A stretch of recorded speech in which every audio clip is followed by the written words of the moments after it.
Hi, I'm Dr. Martin Rutherford here at Power Health, and today's question is, are you saying constant fight or flight causes chronic fatigue syndrome, or taking down the constant fight and flight and the fatigue goes away?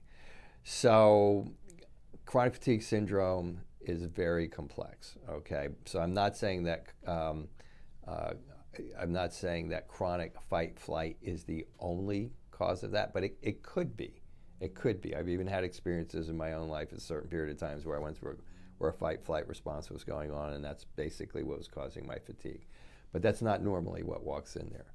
So I'm not saying that chronic fight flight is the only one. If it is the only part of the problem and you get that under control, yeah, your chronic fatigue is going to go away. But the next part of the question is, and getting the fight flight under control, as I assume what the person is saying, and the fight flight goes away. I think I kind of answered that. So fight flight is very, very, very, very draining.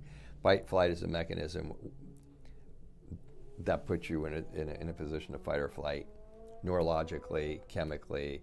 Basically, it floods your system with a lot of different hormones that cause your blood pressure to go up, and that cause stress hormones to go up, and blood's pushed from your gut to different parts of your body, so your gut doesn't have enough blood supply in there because you don't need to be like moving your bowels while you're fighting or fleeing. Shuts down your bladder.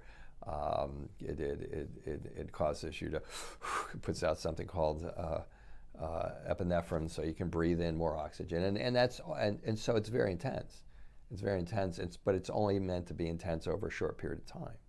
So 5, 10, 15, 20, 30 minutes is kind of like optimum for fight flight, getting away from something, fighting something.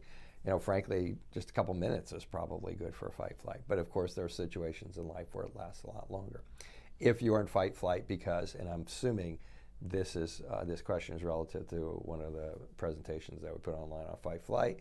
If you're in fight flight because of emotional trauma, because of verbal sexual abuse that set this off, or you're just in a situation where things won't go away, that is programmed in. That then creates that fight flight response, and that chemistry, those hormones going on all the time, is extremely draining. If it after a while, you can only be like on red alert for so long. Adrenals start to fatigue, and all of the other tissues in the body that are handling that chemistry aren't designed to handle it for that long. They start to fatigue, they start to become damaged, they start to become inflamed, and so you become tired.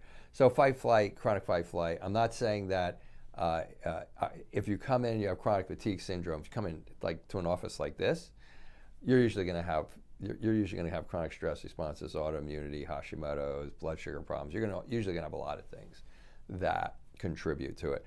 By just taking the fight flight down may not get rid of the whole thing, but I will say this, it certainly makes a huge difference, because again, to put your body in fight flight, it affects a lot of those things.